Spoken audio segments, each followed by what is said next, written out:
మీరు కూడా ఫ్రీగా దర్శనం టోకన్స్ తీసుకుందాం అనుకుంటున్నారా వెంకటేశ్వర స్వామిని దర్శనం చేసుకోవడానికి? అయితే రీల్ సేవ్ చేసుకోండి, ఈ వీడియోని వచ్చి ప్రతి ఒక్కరికి షేర్ చేయండి, ఫ్రెండ్స్కి, ఫ్యామిలీ మెంబర్స్కి. తిరుమలలో ఉన్న వెంకటేశ్వర స్వామిని దర్శనం చేసుకోవాలంటే ఫస్ట్గా రైల్వే స్టేషన్ నుంచి బయటికి రాగానే మనకైతే ఆటోస్ అయితే ఉంటాయి.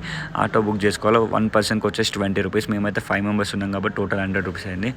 ఆటోలోనైతే మనం శ్రీనివాస్ కాంప్లెక్స్ ఎక్కడని చెప్తే వాళ్ళైతే మనం ఇక్కడ డ్రాప్ చేసేస్తారు. శ్రీనివాస్ కాంప్లెక్స్ దగ్గరనైతే ఇక్కడ శ్రీనివాస్ కాంప్లెక్స్ కనిపిస్తున్నాయి కదా, ఇక్కడ బ్లూ గేట్స్ నుంచి అయితే మనం లోపలికి అయితే ఎంటర్ కావాలా. మేమైతే 5 మెంబర్స్ వచ్చేసి వెళ్ళిపోయినాం.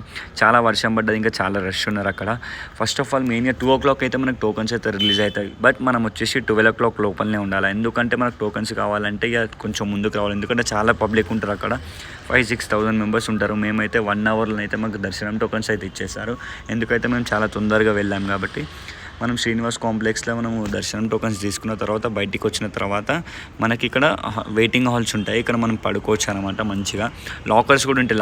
లాకర్స్ బుక్ చేసుకోవచ్చు. మేమైతే ఇక్కడ పడుకున్నాం, ఎందుకంటే మళ్ళీ మేము మబ్బులు వేసి వెళ్ళిపోవాలి.